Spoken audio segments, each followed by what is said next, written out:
working on Bentley's place command. He's been doing really well with it actually, and I'm not really surprised by that. I'm assuming by now he's pretty comfortable with going on and off the place bed and other elevated surfaces.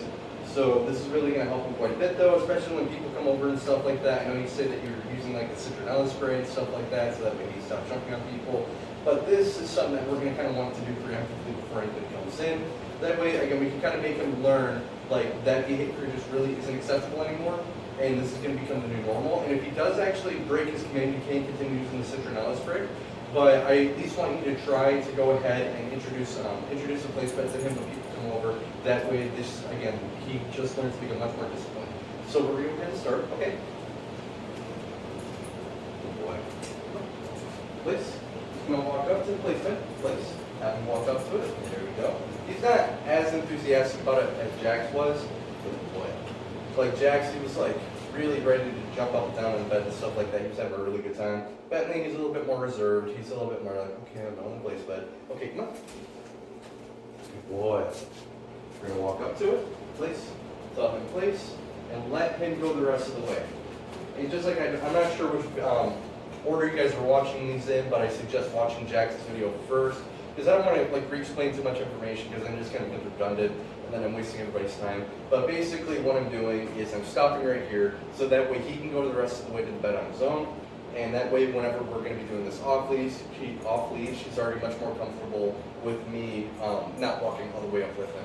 And that's very important because, like I said in the last video, if you continuously walk all the way back here and pull him onto the place bed, he's going to think that that's the normal, and he's not going to want to do it on his own unless he sees you actually pulling him on the bed or sees you like standing right here. Okay. Okay. Good boy. Good job, Bentley. Good. Place. Good boy. Excellent. So let's say you are going to be working on this when people come over, and let's say like he's really distracted and stuff like that, like oh my god, he just won't stay on the bed. That's okay. Just continuously try over and over again to make sure that he's staying on his bed. If you can tell that he's getting like way too excited and stuff like that, you can correct that behavior. What you can't teach is just chill on the place bed. You know, if he's getting kind of antsy, like pitter-pattering around with his paws, or he's like acting like he's going to break his command, you can correct that behavior. Even though he didn't technically break his command, you can make a place command, or honestly any kind of command, whatever it is you want to be. If you want him to think that, you know, this is just like a comfortable spot for him to go lay down in, you can certainly do that. If you want to teach us that this is a spot that he needs to remain calm on, you can teach that as well too. It's just about what you're looking for, what you're correcting, and what you're praising. So let's say I'm looking for the former, where I just want him to remain calm on this bed. So that's fine, you know. If he starts getting antsy or anything like that, I'm going to correct that behavior. I'm going to have him on leash starting off for all training, especially when people come over. You can't just expect them to learn to remain on a place bed, especially when something as distracting as a person comes, and expect them to actually maintain that place bed. That's just impossible for any dog. It doesn't matter like how smart they are, what their breeding is. If they don't have any kind of like proper training to actually lead them up to that point, they're never going to like meet that expectation. It kind of goes back to what I was saying in our very first session, where you have to really kind of teach new expectations and really get them ready for a new distraction. Somebody coming into the house, obviously a huge distraction. Get them ready for that. One of you guys, if there's two of you, you know, if you're both home, one of you guys can just knock on the door and act like you're somebody coming to the house, and the other person can have them on a place bed. If one of you guys gets home before the other, you can say, hey, I'm home, I'm gonna have Bentley on a place bed. Let me know when you're about to be here. And then that way, if your significant other says, I'll be there in 5 minutes, you can go ahead and get Bentley ready. You can put him on a place bed. And then whenever Marlene, you come home, or your husband comes home, you can actually just go ahead and have him ready on a place bed like this. Your husband walks in the door, and he's gonna break his command, and you'll be like, no, correct place. And you can actually really start teaching him that way, like just chill on the place bed until we let you get off. And then you can go greet that person. That person who jumps on them, you can then introduce the citronella spray again and stuff like that. And if you're really comfortable with using the citronella spray, you can actually use that as a deterrent.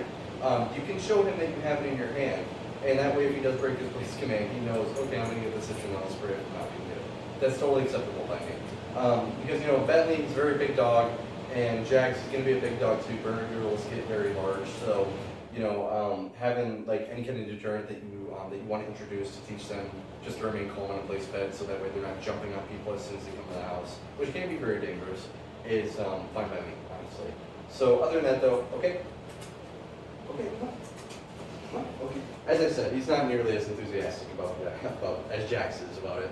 Other than that though, I mean, they did great today. Like I said before, Bentley, very, he's kind of stubborn, but not as enthusiastic. Jax, he's like totally all over this. He's loving this. He's like, this is great. I get praised, I get treats every now and then, and I get to like do all these, I get to move around a ton and stuff like that. This is awesome. Bentley's more than whatever. But other than that, though, I mean, they both did excellent today. They're both really great. Just something to take into consideration what I said. I know I didn't explain it too much with like Bentley's video. This is just more about like an explanation about how he's doing. Jax's video is a little bit more introduction to like how to actually do the place command, and I think that's good because he's a little bit more enthusiastic about it too. But also he did great in the video though. But there's just more room for error I felt with Jax because he's much more willing to break his command than Bentley is. But other than that, like I said though, they've been doing great. Like they've really been improving a ton. They are much more calm. Like they're incredibly calm now.